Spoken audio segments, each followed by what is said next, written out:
Welcome to Doing Theology, Thinking Mission, where we talk about the biblical text in cultural context. Welcome to Doing Theology, Thinking Mission. This is Jackson. Hey, it's Carrie. And we have a special guest for you guys today. I know a lot of you are interested in all things China, and so we have the right person for you. Hannah Nation is with us today. She serves as the Center for Chinese House Church Theology's managing director. Did I say that right? I feel like I stumbled over that. She is a graduate of Covenant College and got her master's in church history from Gordon-Conwell Theological Seminary, which is my alma mater. As a student of missions history and world Christianity, she's inspired by this historical moment and just really relishes the privilege of witnessing this whole new chapter of church history unfold. She's written for the Gospel Coalition, Christianity Today, byFaith magazine, and Life in the Gospel. She also contributed chapters to several books. And Hannah is currently serving as the content director for China Partnership. Hannah, thanks for joining us. Thanks for having me. It's fun to be here. Yeah. And we have so many common friends in common, but we actually just got to meet each other a few months ago at, was it SBL or ETS, one of the two? I think it was ETS in Fort Worth. Yeah. No, I know. It was fun to get to meet you finally. So. Yeah. I came away going, she's so cool. Because Brandon O'Brien is a mutual friend of ours. He came afterwards. I'm like, she's a really cool girl. Well, I feel like it's always funny when you know someone's name, but you've never met them in person. And then all of a sudden you meet them and it's just like, oh, I have a face to put with the name now. So it was a lot of fun. Yeah, I particularly get that a lot since I have fun not showing my faces on several things. Yeah. So anyways, we are here, guys, to talk about a new book when's actually the release date? The release date is April 27th. April 22nd. So a little more than a month out at this point. Okay. Well, just say the title, just introduce the books so that people have an orientation of what we're talking about, and then we'll kind of jump in from there. Sure. So the title of the book is Faith in the Wilderness, Words of Exhortation from the Chinese Church. It's edited by myself, Hannah Nation, and Simon Leo. He is writing under a pseudonym. That is not his actual name, but he is a Chinese pastor and really church plant trainer. And I'll take a moment to introduce him as well. He's not here with us, but he has been prolific in training up Chinese church planters across China. He's had a really significant impact on the country and knows and has served all of the various Chinese authors within the book. So the book is a collection of Chinese sermons preached by Chinese pastors. They were all preached through 2020. They started with the beginning of the COVID-19 outbreak and the pandemic. And it's basically a collection of sermons on resilience and faith in the midst of suffering. And of course, coming from the Chinese House Church, what suffering is multifaceted. It's in the book, they touch on quite a lot of different aspects of suffering and different ways, especially in 2020, that it was affecting their churches and the globe. So I'll pause there. Hey, that was excellent. I didn't know if you would just give the title and be like, okay, that's all. But that was excellent. Well, you know what? I can get chatty. So if you give me a green light to talk, I'll just talk. So. Yes. That's a podcast interviewer's dream right there. Yeah, that's right. Until you're like, okay, you're going too long now. Stop. Yeah, for everyone else, we're on video, so we'll just do this. Yeah, that's all. I just do these hand signs. Yeah, I appreciate that introduction actually, because it leads into my probably just the originating question of why should we even be looking at specifically Chinese sermons? Yeah. What was it about, this idea of reading these words from these pastors in this time that felt urgent to you to turn them into a book? Mm, mm. Yeah. So I think when you ask the question, why read Chinese sermons or, theology or spiritual teaching from China as opposed to other global churches in this particular moment, I think there are two things that I would kind of maybe flesh that question out in my mind to two. So here's my chattiness. I'm now adding questions. Go for it. Okay. You got the green light.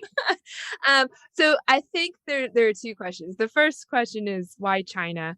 I think the second question is why the House Church? Because all of the sermons within this book come from the Chinese House Church, as opposed to, for those who may not know as much about China, essentially the state church, which is called the Three Self-Patriotic Movement, the TSPM.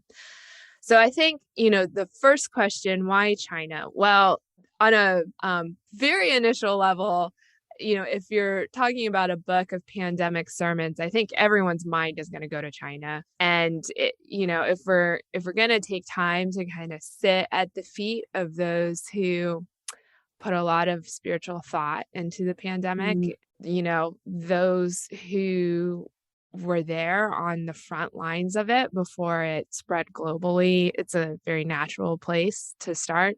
But there's really the bigger question of China's rising role in the world. And I think, for better or for worse, the Christian church and Christian theology has really followed the powers of this world. Christianity didn't originate necessarily in the Roman world, but it quickly entered the Roman world and then has essentially followed on the coattails of the imperial powers throughout the last 2,000 years of history. And it's, you cannot deny that China I'm not even sure it's correct to call it a rising power anymore. It is a global power. And as such, I'm convinced that its church will be an influential and important church for the globe. I don't know that we know what that will look like at this point, but China's role not only in Asia, but in the Middle East and in Africa is on the rise. And as such, we will see its people have an impact on these other regions. And so understanding what they believe and how they think about God is important. So I think the second question that kind of comes from that, to my mind, is why the House Church? And I think that kind of follows that if you're talking about a church on the geopolitical ascent, it's important to understand how that church thinks about the powers that it's a part of. How does the Chinese church think about not only the Chinese Communist Party, the CCP, but how does it think about the powers of this world generally?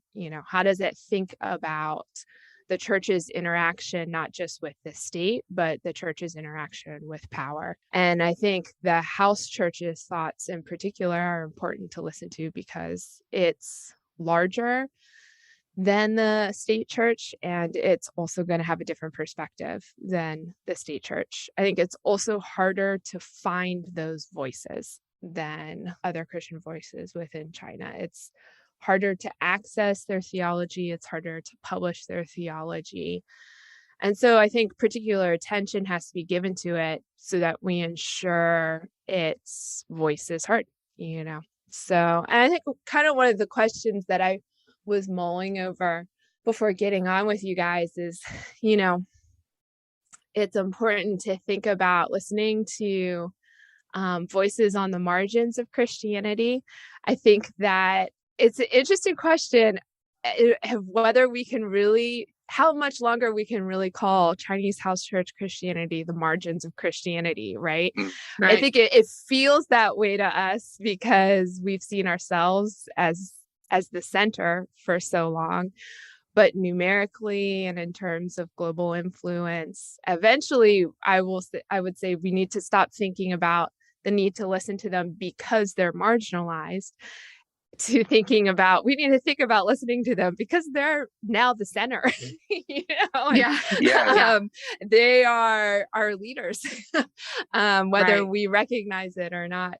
So, but I think for me, I'm encouraged because, even as they become the center of Christianity, I think there's a lot that encourages me regarding just their thoughts on power and their thoughts on suffering and the call to the Christian church regarding those things, and things that I'm hoping will help correct some of what needs to be corrected in the legacy of Western Christianity. So yeah, one of the things that excited me when I first saw this, and I'm an endorser of the book for listeners so they know, is that it is from House Church pastors, because as you know, I taught Chinese pastors for a good long while at the seminary level, and getting the theology of the House Church was extremely difficult because the only thing you really see much publications on is like at devotional levels, whatnot.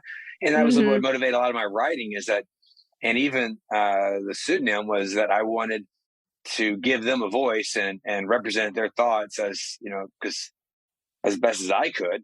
So this is a really unique resource. I'm thinking of the logistics of trying to pull this together, and we're going to get to the themes of the book in a second, but just how'd you actually make this happen? Yeah. Well, I think, I have to give credit where credit is due.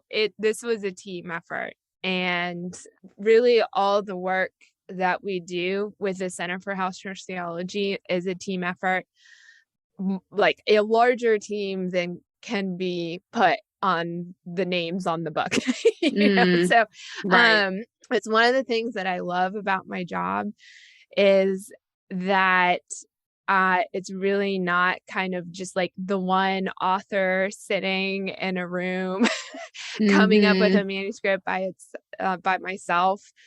And I think it also really kind of gets it to some ways at like the heart of what Chinese theology feels like. I feel like it is always more, it's more communal and more community focused. And so, all of that is to just say it's a group project. So how this actually happens.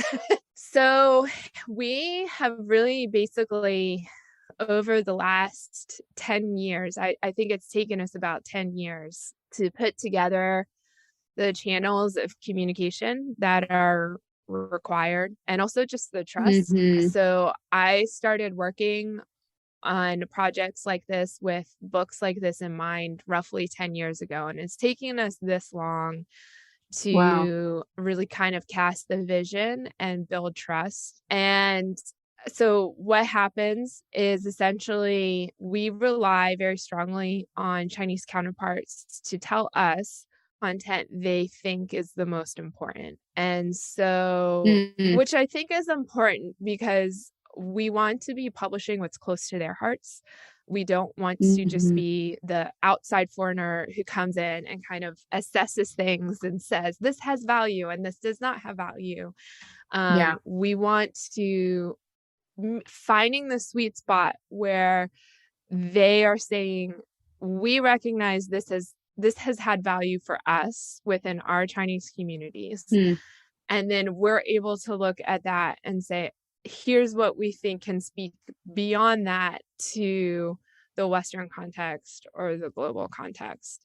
So, for example, Simon was very important in that role of helping us be able to kind of assess what had been the most important within China.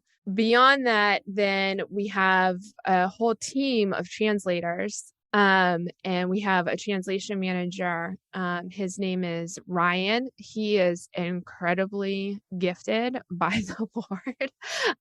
I've become very convinced that in this global era, if we really want to see better conversations, better theological conversations between the world's churches, that we have to develop a better theology of translation and a better appreciation of translation as a needed and necessary gift for community and conversation. And I think just working with Ryan and his team of translators over the last 10 years has just driven that home, that everyone on that team is very gifted, not only linguistically, but culturally. They are more or less all people who either by birth or through decades of living in multiple contexts are able to get at the beauty of both languages and really understand and have a heart for effectively and beautifully communicating.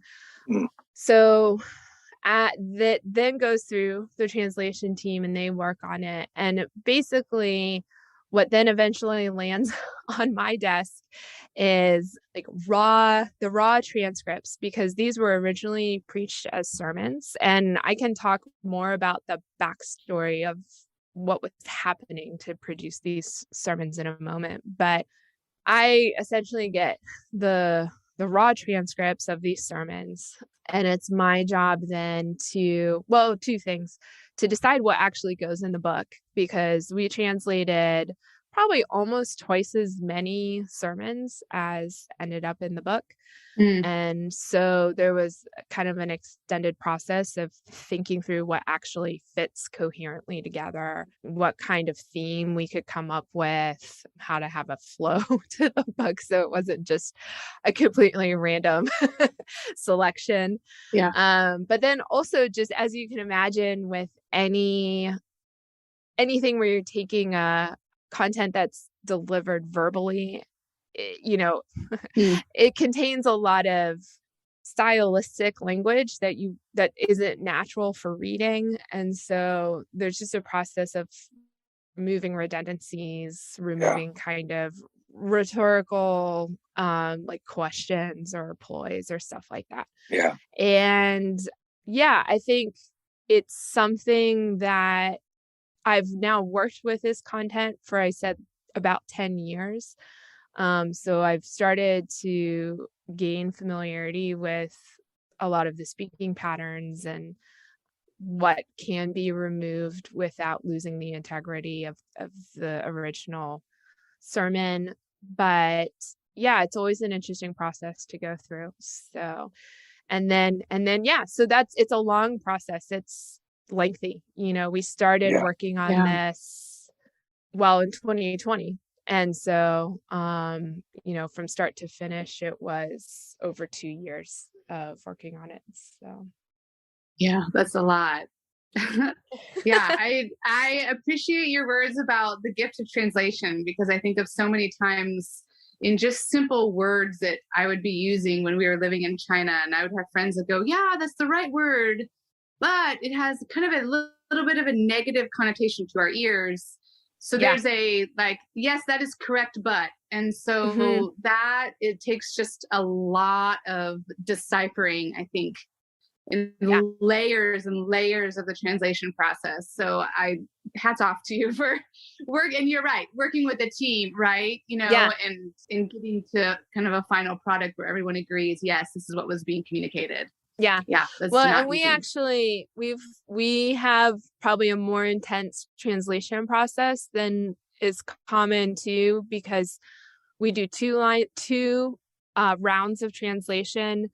The first we call translation, the second we call editing. And basically for the first line, we rely on native Chinese speakers, because we want the first round of translation to be more heavily leaning towards their linguistic perspective. And then the second round of translation, which we call editing, those tend to be either like Chinese Americans or Americans who have served in China for very long periods of time, but more basically people whose primary comfort is in the English language. And their job is essentially to make it a desirable read. Right. Because no one will read it if it's like not fun to read. And so we have these 2 rounds essentially to try to bring 2 different cultural perspectives to our process of translation. So. That's really good. Well, I want to actually dive into a little bit of the content, because I think that us living in the West we have a lot to learn and to look at and to analyze as we think about our Chinese brothers and sisters. And 2.5 years ago, our kids moved back here to the States from living in China. And one of the things that they're all teenagers and, in their 20s, but one of the things that they kept remarking on is how attentive and engaged Americans are with politics and government. And coming from China, there's a disconnect, right, between the people and the government, because they're not voting, right? The Chinese population is not voting. So there can be a real disconnect in how engaged they are in politics. So obviously the House Church has had to grapple with their relationship with the Chinese government, right? And so this is a meta question. So can you talk us through, as you have seen, I know some of the sermons also dealt with this, right? It's how they engage a culture where there is no assumption that China is a Christian nation, right? There's really not an assumption there.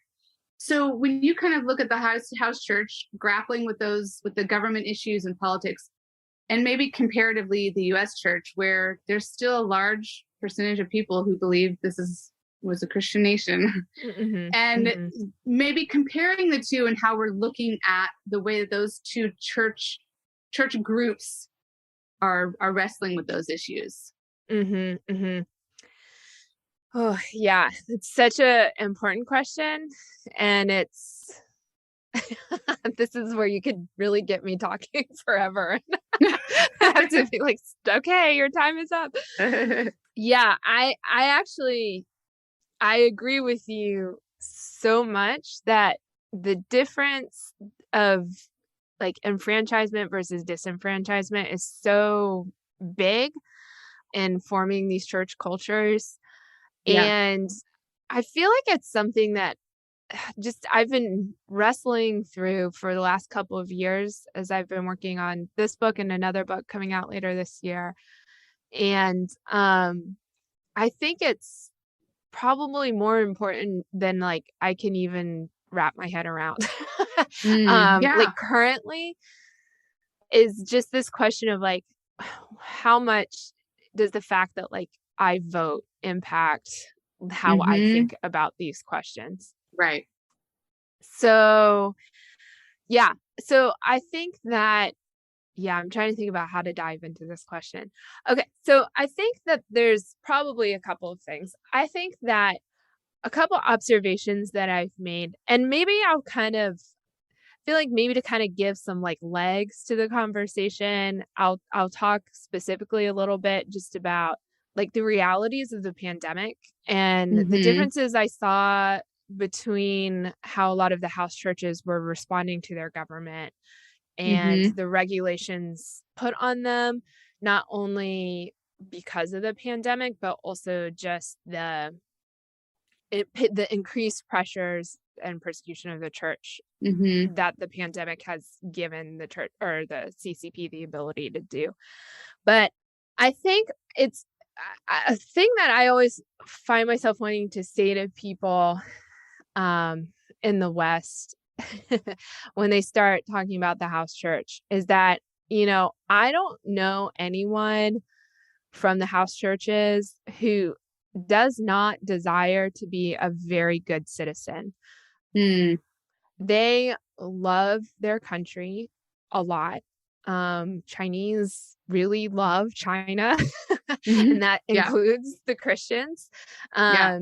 They have a lot of pride, and by that I don't mean like a nationalistic, like, let's go out and sing all the red songs type of pride, but they love their people. Yeah. They love their home, they love their people.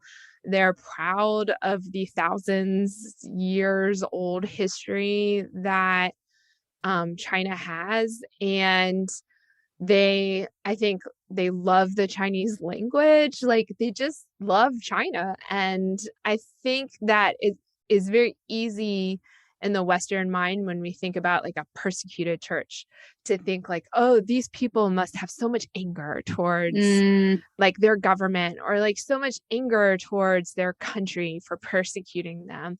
And overwhelmingly, that's not what I see. I Yeah. do not see anger Mhm. or like righteous judgment towards Mhm. their people. Yeah. If anything, I see like just a real humble, like brokenness for their country, Yeah. and I think like they desperately want to see the gospel flourish in China.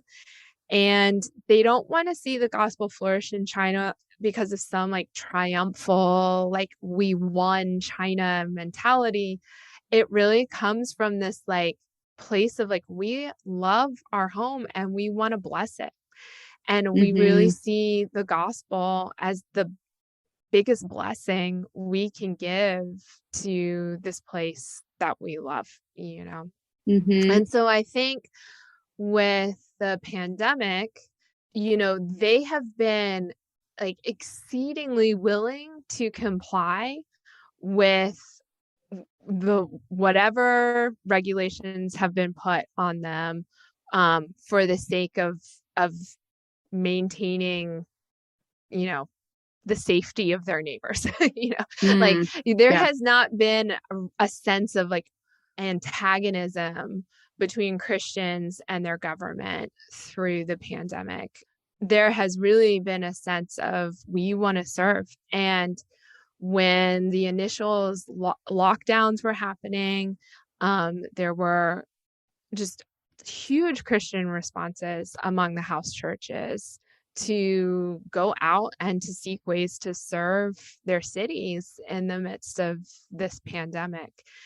And it reminded me in a lot of ways of some of the, the old stories of when pandemics hit in ancient Rome, and people were saying, we're just going to do what we need to do to love people. We're going to comply with regulations, but we're going to love our neighbors at risk to ourselves, Now, I think that probably the only real place where I feel like the house churches take up a posture of resistance is when it comes to limitations on being able to share the gospel and limitations on being able to meet together as a church or be the church. And I think that is complicated. A lot of the house churches have responded in different ways regarding, meeting online versus meeting in person, all the same things. But the heart attitude has really been, we will accept what the government asks of us unless it infringes on God's call to the church to preach the gospel, And I think again that comes from this posture of the church and the gospel are the best gift we can give to the city and the neighbors around us. So when they resist, it's not out of a feeling of protecting our rights. I don't think I've really ever heard house church pastors talk about resistance out of this, well, we have this right that we have to protect, and we're going to, fight till the end to protect this right.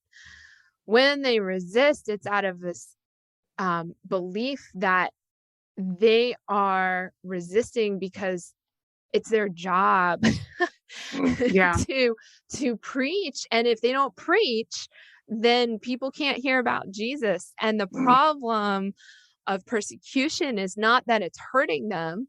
It's not that it's calling them to suffer. The problem of persecution is that it limits others' ability to hear about Jesus and to hear the gospel. And I think that's that to me is a really important difference in perspectives on resistance, perspectives on politics, that I think you can filter those two perspectives out in all sorts of different ways, and you can come to all sorts of different conclusions. But the heart issues matter. And I think in America, we're addicted to our rights. We are addicted to protecting what we think we're owed.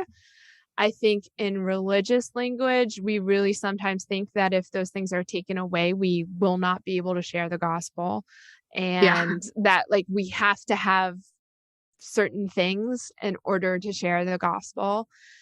And I think that, China also has those concerns, but it's not from a place of protection. It's from a place of obedience. It's from a place of saying, we resist not to protect what's ours. We resist because God has given us a calling in this city. And if we are going to do it, it's going to bring us into conflict with those who don't want us to do it. I'll pause there because I don't know if, I've been going on and on. So no, that's great. Yeah. One of the things, go ahead, Jackson. Well, we're talking about differences of things, the way they see culture and country and yada, yada, yada. As you were going through the editing and seeing these sermons, could you maybe elaborate more on what are some of the key differences in emphases and content that you saw in the sermons that emerged?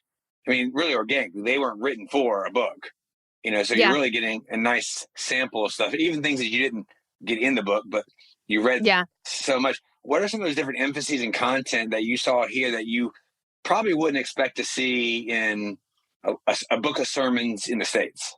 Yeah, there are several things.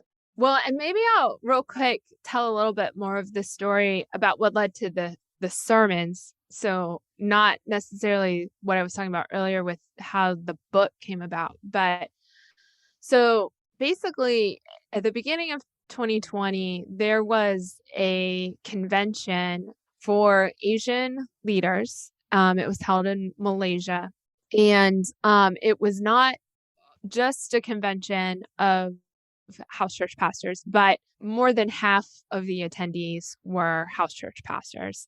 And it was very much owned by them, and they were involved in a lot of the leadership and the planning of this convention. So that I was there. I was in Malaysia when this happened.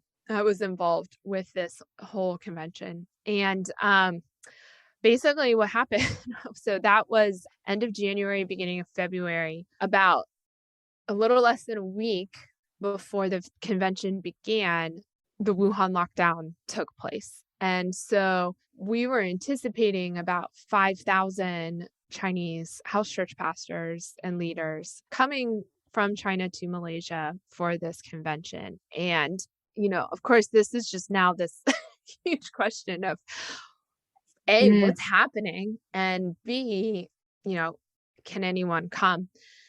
So basically throughout the following days before the convention started, they decided to basically follow the Chinese government's decisions. So every city that was locked down, attendees from that city were essentially said, please don't come to the conference. So it was a pretty incredible thing to watch as cities were locked down and delegations were basically grounded and prevented from coming. And it was a very emotional time for a lot of people, especially the Chinese involved. And, no one knew how deadly everything was really going to be. And I think that what really stood out to me watching all of these people make these decisions was how much their first impulse was evangelism. And their first reaction to everything taking place was, we have to preach boldly, not we have to protect ourselves, not, this is a really risky time for the church, we have to protect the church. It was, there are going to be a lot of people dying, and we need to preach the gospel as aggressively and as boldly and openly as we can. And so one of the immediate decisions that they made was to live stream the convention so that everyone who was not going to be able to come and attend could have access to the sessions and the teaching there. And this was, if you know China and the censorship and the just everything surrounding the internet in China, this was a really risky move for them to make. And they had never done anything like that before. It was an unprecedented decision. And so it was a huge step of faith for them, but it turned out to be really important. It has been very hard for them to figure out numbers, but for the convention streaming, we're pretty confident that, the number of people streaming were in the high hundreds of thousands, if not close to 1 million across the country. After the convention ended, all of the Chinese participants were heading back to China. And at that point, it was not a global event. At that point, it was still just within China. I remember on the plane flying home from that thinking, phew, that's done. I survived and I'm going to go. I survived COVID. Yeah. Goodbye, COVID. Little did I know. But at the time, all the Chinese knew that they were going back, and they knew that they were going back to very strong lockdowns and very little knowledge of what was going on. So they decided that, again, evangelism was the most important thing, and it was really important for them to keep evangelizing. And so they adopted this motto of let the light shine in the darkness. And they basically said, we're going to just have completely open forum, streaming online evangelism sessions. And those are the sermons that have ended up in this book. So these sermons, they basically they preach to them online. Anyone could join the calls. They did it with showing their faces, which again, if you know Chinese security, is risky. And again, they don't know how many people listen, but it was a lot, in the high tens of thousands. And basically, so now I am finally getting to what's distinct in my mind. And I gave all of that background because I think one of the most interesting things is that, Chinese households rarely contain all Christians. Chinese households generally are very mixed, and especially during the lockdowns, but generally speaking, Chinese families live with each other. So you'll have multiple generations living with each other, and often a lot of extended family. So one of the things that they did with these sermons is they intentionally preached these sermons both as sermons to discourage Christians through the pandemic, and also as evangelistic sermons. And I think that is really different. I can't think of anything, and I feel like in the US, we've bifurcated those things very strongly. And we talk about discipleship and we talk about evangelism, and we have we're not good at putting those two things together. But this book comes from the Chinese ability to put those two things together, and their desire. And they recognize that often you have to have those two things together, because when you're talking to a household, you're not going to be talking to a household that's, all Christians or all not Christians. It's going to be a mix of people all together. And so I think, when I think about like the themes of this book, I think that a very common theme is just the search for meaning in a broken world, and the desire to understand what God has to say to us in our suffering.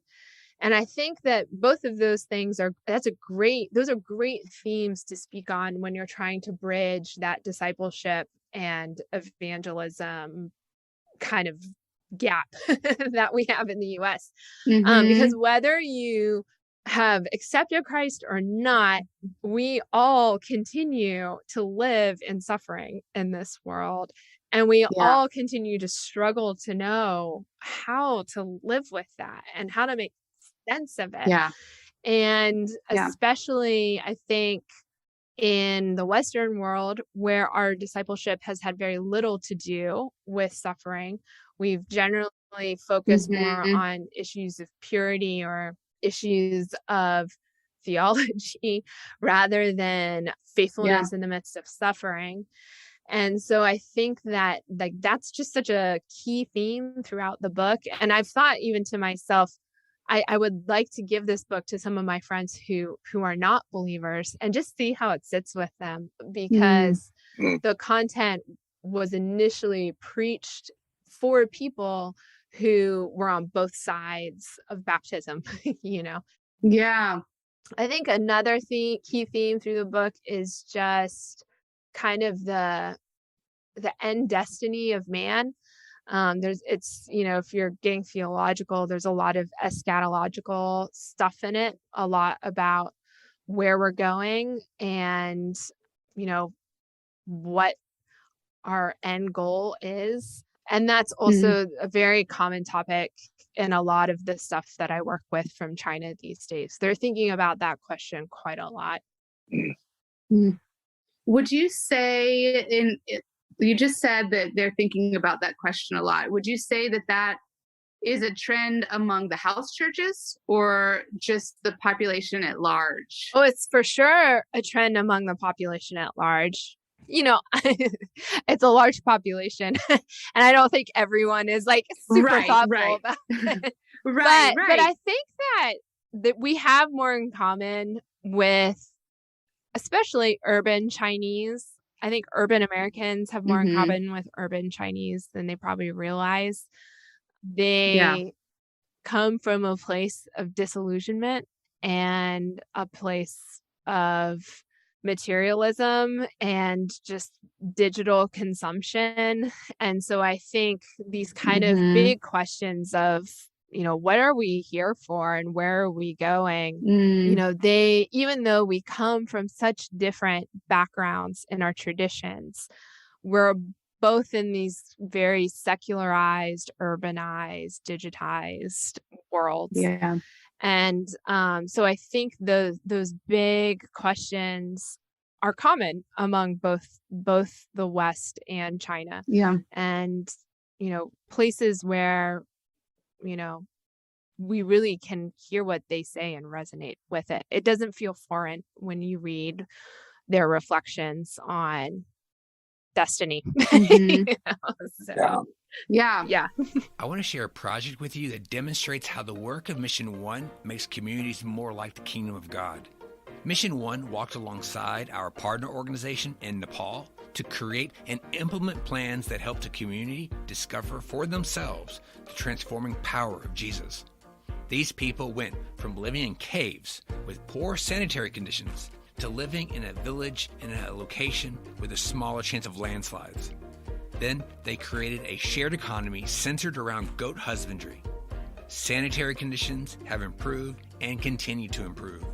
Meanwhile, people have seen the church as a source of blessing. Many began to come to faith, and today, about half of the village are part of the church. This is a glimpse into the vision of Mission One, to see every community transformed for the glory of God and the honor of all people. To learn more about Mission One projects like this one, visit missionone.org. Yeah, that's good. As you were talking about suffering, one of the things I know I saw when we were there is that if I didn't very quickly in talking about Jesus to someone, if I didn't quickly get to a theology of suffering, they were pretty quick to kind of, they wouldn't necessarily say this because Chinese are very polite, especially to a foreigner who's fumbling through their Chinese, but there would be a almost like maybe a roadblock or a big hesitation if I did not quickly get to the topic of suffering. It seemed irrelevant. Like who cares? So all you're asking me to do is to switch teams and then forsake all the things that my parents and my grandparents and my ancestors have said to me for thousands of years. So, and so maybe talk to us about that. As you think through the theology of suffering, did you see that come out in the sermons as like, we have got to address this from the get-go? And maybe if so, as you saw these pastors talking about this, what are things that we should be thinking about as Western believers in how we talk about suffering, and even maybe how quickly, you talked about giving this book to some even non-believing friends. Should we be talking about suffering quicker in our conversations about Jesus with people? Well, yeah. And I that just kind of put a little tag on that, try to hold all that question in your mind.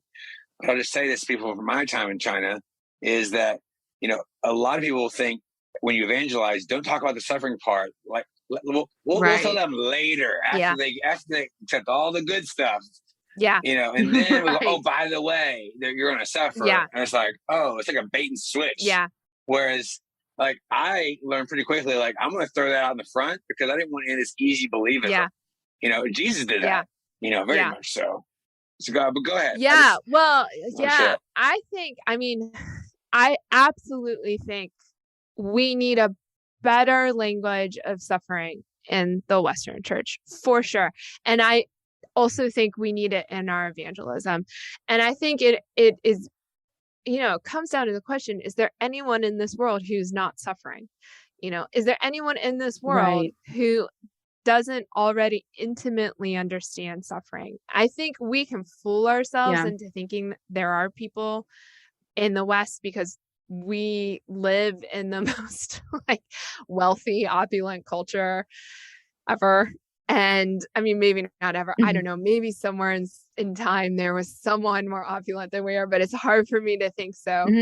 And we have, inside the church and outside of the church, we have just imbibed the idea that these things that we surround ourselves with can do anything to satisfy us or ease that suffering, And I think that where the Chinese church gets it right in their evangelism and their discussion of suffering is just basically saying what's should be obvious to everyone, which is that you're already suffering, it's not a matter of you're going to suffer. It's a matter of you already are suffering.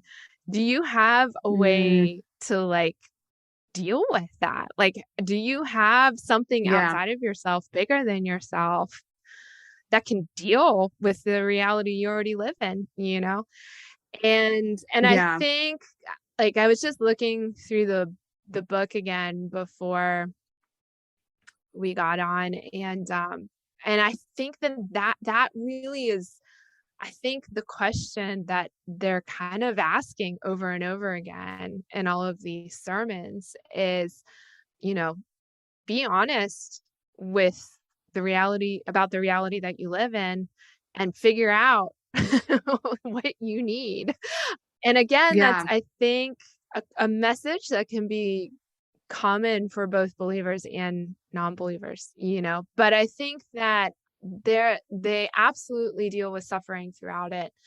I don't think that there's anything that I read from the house church pastors that we're connected with that does not touch on the topic of suffering in some way. Mm-hmm. I think that they really, a lot of their understanding of it and their theologizing around it really comes out of their understanding of union with Christ and the fact that we are united to a suffering Savior.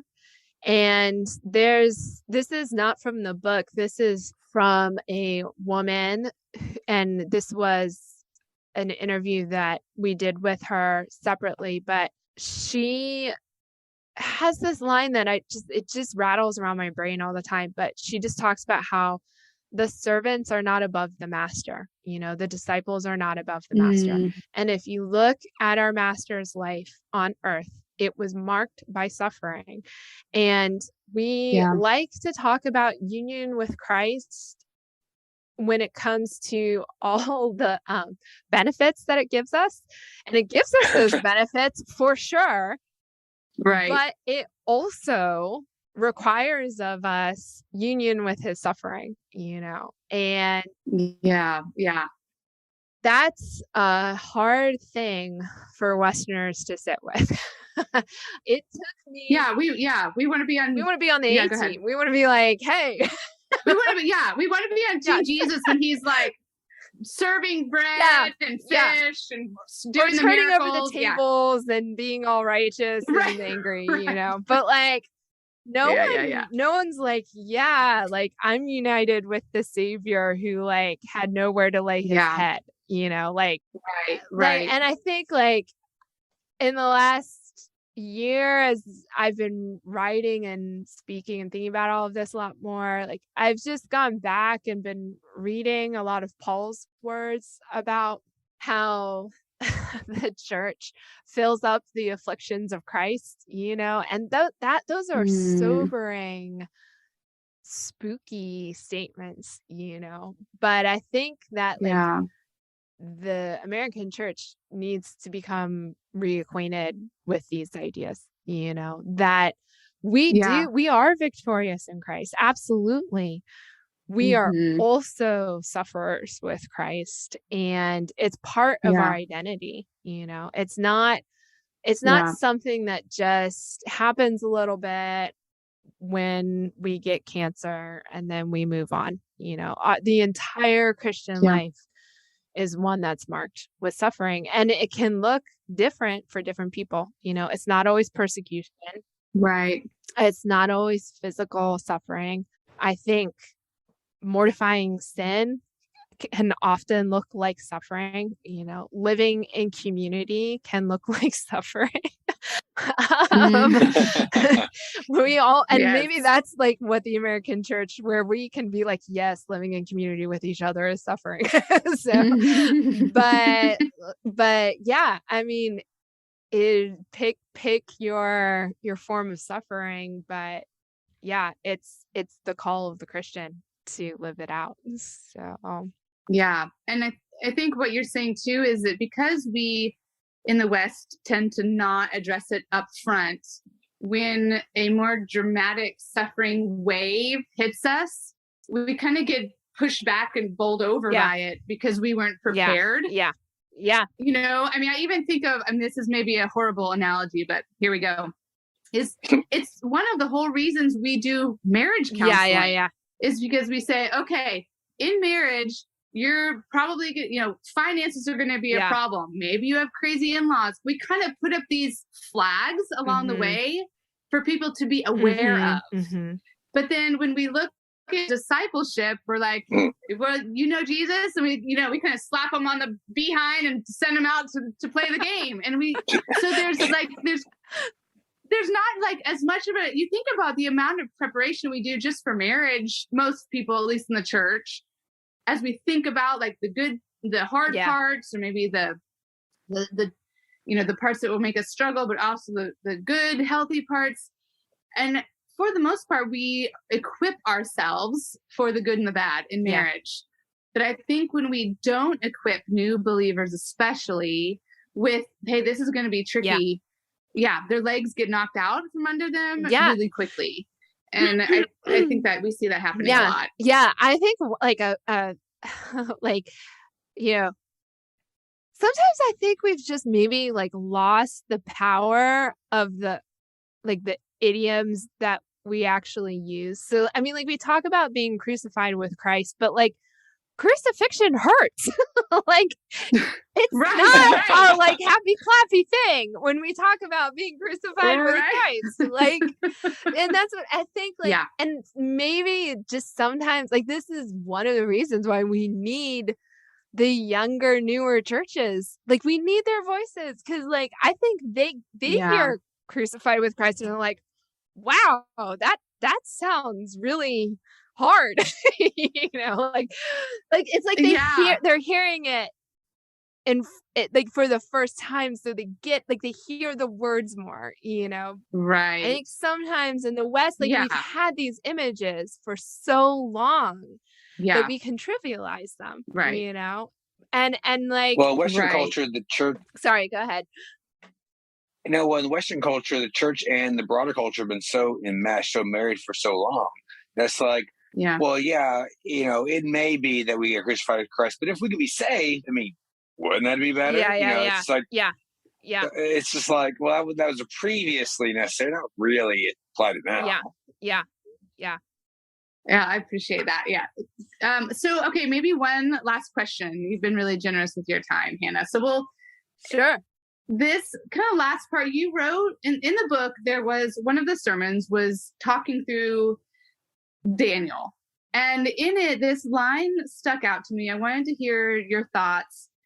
The quote is, "The most dangerous times and places are often also the safest."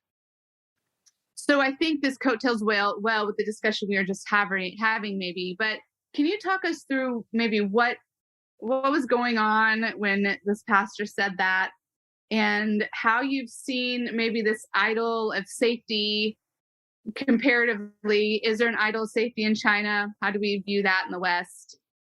Yeah. So that comes from Simon's sermon on Daniel and Daniel in the Lion's Den. It's one of my favorites.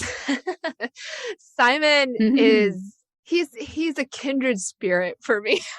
he has a healthy pessimism about the world, in my opinion.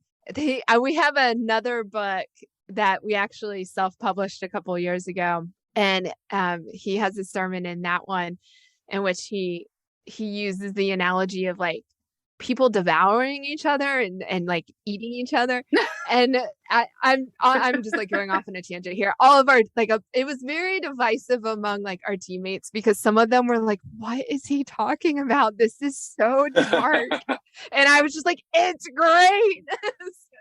But yeah, I think in that sermon, he's speaking very strongly about exactly what you just said, that we have this idol of safety and we are constantly clinging and looking for the things that we think are going to be our safety nets, the things that are going to, get us out of whatever, out of the suffering of this world.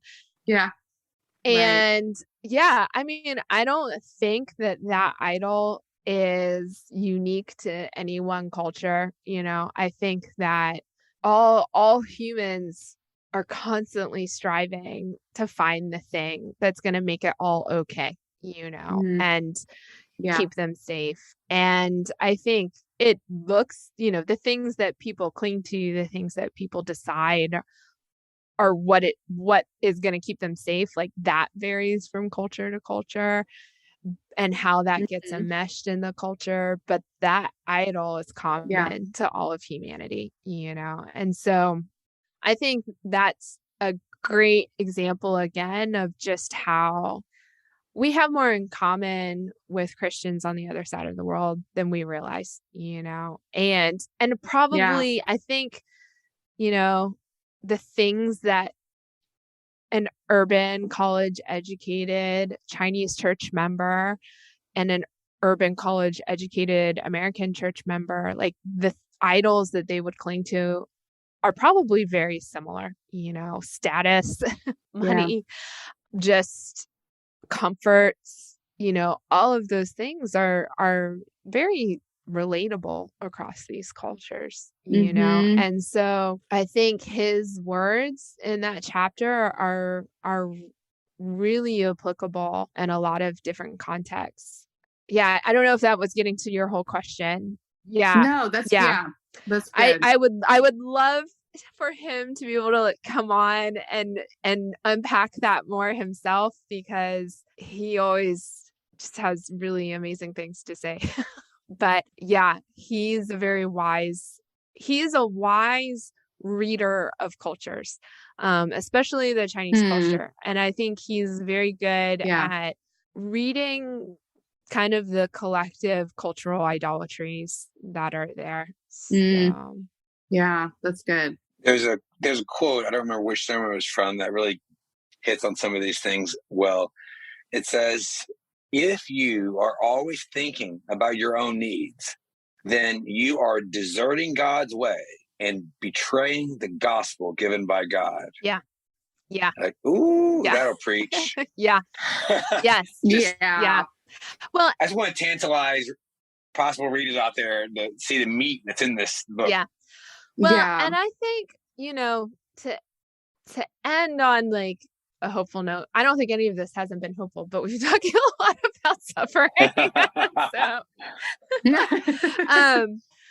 I think one of the things that really shapes just these sermons is that, and you, as soon as I say this, you both will be like, oh yes, because you've done ministry in China. But they really are. They are coming from a culture that really has lost its kind of its moral structures, I would say. Overwhelmingly, China is struggling to figure out just up from down when it comes to a overarching meta narrative, when it comes to morality and society and how to function as a society, and relationships. And the result is that the church has grown substantially, and, when a society has the carpet pulled out from underneath it and it can't figure out up from down, that's exactly when the church is able to step in and say, look, there's a creator and he loves you and he's given his life for you and you can be his child, And I think that like right now there's just so much fear in the US regarding, I think, a similar feeling. Like there's a similar feeling. I don't know that the broader culture has recognized it, but there's this similar feeling of like people don't know up from down when it comes to morality, or just like how to, like, we feel like we've lost a certain structure, like a moral structure. But like on one hand, like, sure, that is a scary feeling as a society, but like that's why how the church responds matters. Like we can either respond in fear or we can respond as the Chinese church has responded to that same feeling in their culture of saying, look, like there's an answer.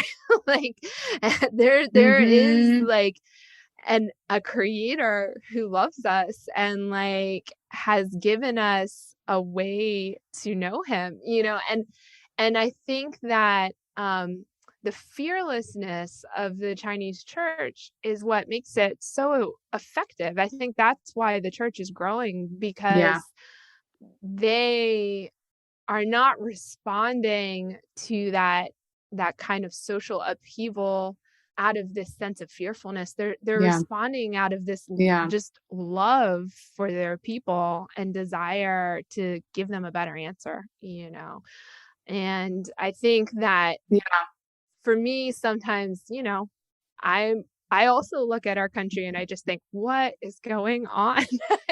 Like left and right, like what is going on? But it can be a hopeful thing if we are compelled by Christ and not by fear, So. That's really good. There's a lot of books about the Chinese House Church. This is a book from the Chinese House Church. So just review the details when it's released. That way people can put it in their calendars. They can go pre-order. I assume you can pre-order it. Yep, you can pre-order. Give people the details again. Okay, so the book is called Faith in the Wilderness, Words of Exhortation from the Chinese Church. The editors are Hannah Nation, that's me, and Simon Liu, Liu. It's coming out with Kirkdale Press, which is part of Lexham Press. So it arrives on April 27th. We are about to get inventory, which we're very excited about, but it will be in people's hands April 27th.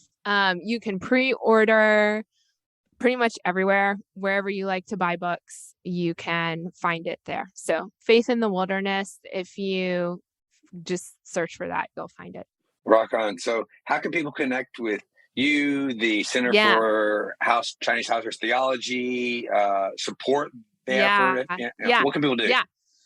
So if all of this is exciting to you and you're like, give me more, it's called the Center for House Church Theology.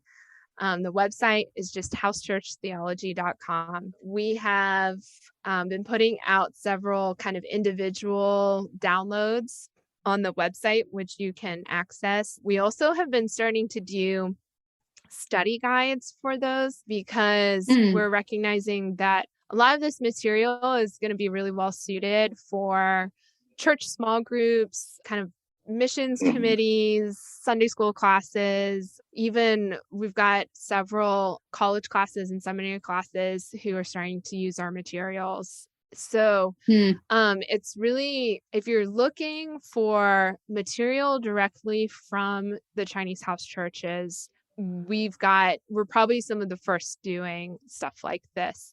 Yeah, absolutely. And the study guides are really great. My coworker is the one who put them together. Her name is Clara. She's awesome. And she basically came up with this idea. They include kind of just some kind of overviews and then study questions, but then also responses from various kind of thinkers and writers, just to help unpack these materials from for a Western audience. We probably are also going to be doing a study guide for Faith in the Wilderness eventually. So you can keep an eye out for that as well. The best thing to do is to get on the center's mailing list, which you can do on the website. You can also follow the center on social media. You can follow me on social media. I'm on Twitter and Instagram. Awesome. Well, as far as helping us out, just buy the book. And we'll put links to all that in the show notes. In all seriousness, our desire is really to see this book do well. We think it's really well suited for group studies as well.